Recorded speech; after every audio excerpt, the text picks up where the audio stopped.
Apa kabar?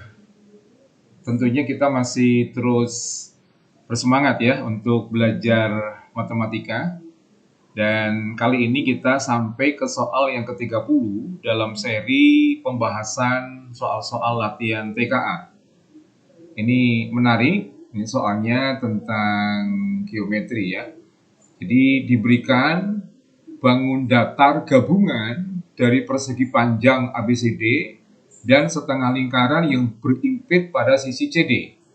Jadi kalau saya gambarkan, misalkan di sini ya, ada persegi panjang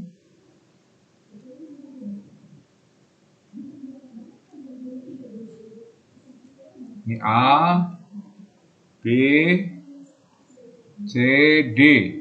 Ya, kemudian ada bangun setengah lingkaran yang berimpit pada sisi CD. Jadi di sini ada bangun setengah lingkaran. Ya, begitu kira-kira ya. Oke ya, maaf kalau gambarnya kurang bagus ya. Oke ya. Tapi saya kira ini masih bisa dipahami maksud dari gambar ini. Oke. Kemudian pertanyaannya adalah apakah luas bangun tersebut lebih besar dari 100 cm persegi? Yang dimaksud itu bangunan gabungan antara persegi panjang dengan setengah lingkaran ini. Jadi mirip bangun rumah begitu ya, sebuah bangunan rumah begitu ya. Jadi apakah bangunan itu dalam konteks dua dimensi, luas permukaan yang kita lihat itu lebih besar dari 100 cm persegi. Nah, putuskan apakah pernyataan 1 dan 2 berikut cukup untuk menjawab pertanyaan tersebut. Jadi disediakan ada pernyataan 1 dan pernyataan 2. Nah, kita ditugaskan untuk mengecek apakah pernyataan 1 dan atau pernyataan 2 itu cukup untuk menjawab pertanyaan apakah luas bangun tersebut lebih besar dari 100 cm persegi. Pernyataan pertama mengatakan keliling persegi panjang ABCD adalah 36 cm. Jadi kelilingnya ini ya, kayaknya adalah 36 cm. Itu pernyataan pertama. Pernyataan kedua, panjang sisi AD 8 cm. Jadi AD-nya 8 cm yang ini. Oke, kemudian diameter setengah lingkaran adalah 10 cm. Berarti CD ini 10 cm. Ya, sementara AD-nya 8 cm. Itu pernyataan kedua. Jadi pernyataan kedua itu lebih eksak ya, lebih eksak. Tidak ada kemungkinan lain dikatakan bahwa sisi AD itu 8 cm dan sisi CD itu 10 cm.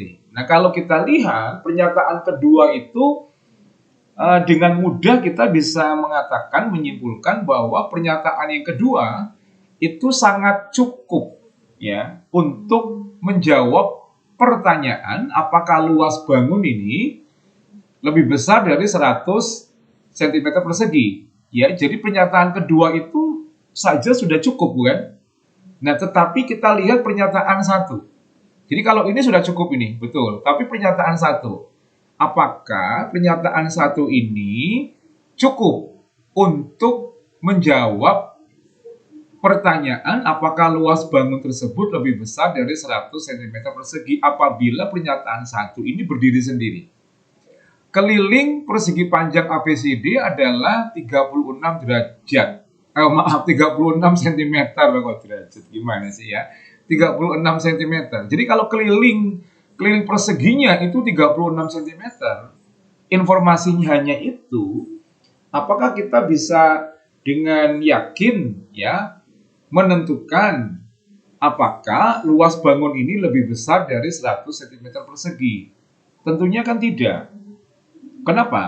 Karena keliling dari persegi sebesar atau sepanjang 36 cm itu akan memiliki banyak kemungkinan terhadap ukuran CD dan ukuran AD apabila pernyataan 1 ini berdiri sendiri. Ya kan? Jadi ada banyak kemungkinan panjang CD dan AD.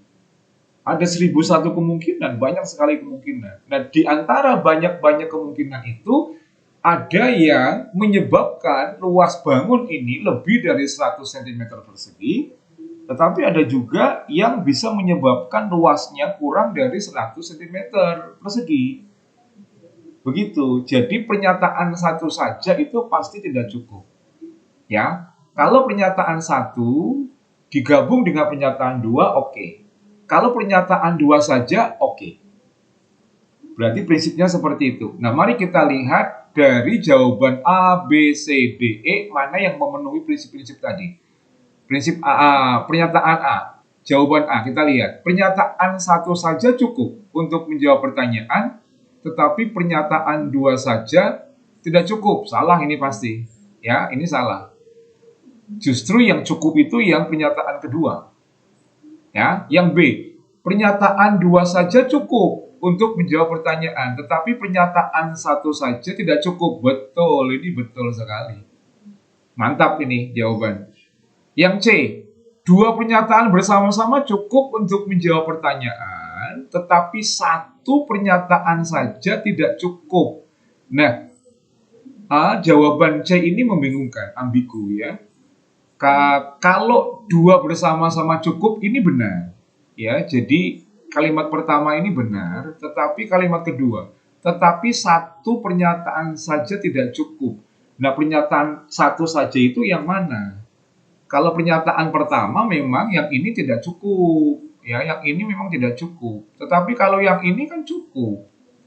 Maka jawaban D tidak bisa diterima secara meyakinkan, ya. Jangan dipilih. Oke. Jadi yang B ini benar. Oke. Ya. Kemudian yang E, pernyataan satu dan pernyataan dua tidak cukup untuk menjawab pertanyaan, salah lagi. Ya. Jadi kalau ini membingungkan, jadi kita anggap salah.